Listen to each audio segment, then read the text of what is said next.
Hi guys! ఈరోజు zucchini Sathe recipe share చేస్తున్నాను. Zucchini తీసుకొస్తే ఏం చేయాలో మనకు అర్థం కానప్పుడు ఇలా ట్రై చేసి చూడండి. ఒక ప్యాన్‌లో ఆలివ్ ఆయిల్ యాడ్ చేసుకొని హీట్ ఎక్కిన తర్వాత గార్లిక్, తర్వాత దీన్ని ఉల్లిక్ కాడ అంటారు, లీక్ అంటారు. చక్కగా ఫ్రై చేసుకున్న తర్వాత దీంట్లో మనం కట్ చేసుకున్న జుకీనీ దాంతో పాటు బెల్ పెప్పర్ అంటే క్యాప్సికమ్ రెడ్ కలర్‌ది అదొక్క నిమిషం ఫ్రై అయిన తర్వాత దాంట్లో మిరియాల పొడి అంటే pepper, salt, herbs, mixed herbs అది లేకపోతే స్కిప్ కొట్టేయచ్చు.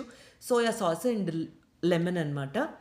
మీకు నచ్చిన స్పైసెస్ కూడా దీంట్లో యాడ్ చేసుకోవచ్చండి. కానీ హై ఫ్లేమ్ పైన మీరు 2 మినిట్స్ కంటే ఎక్కువ ఫ్రై చేయకూడదు.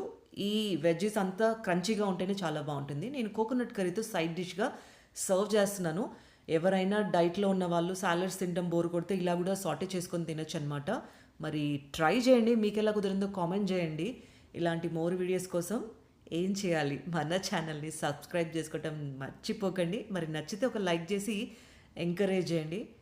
Thank you for watching. మా హస్బెండ్‌కి అయితే చాలా నచ్చింది. మా పిల్లలకైతే ఇది హార్ట్ ఫేవరెట్. నేను చాలా రెగ్యులర్‌గా చేస్తూ ఉంటాను.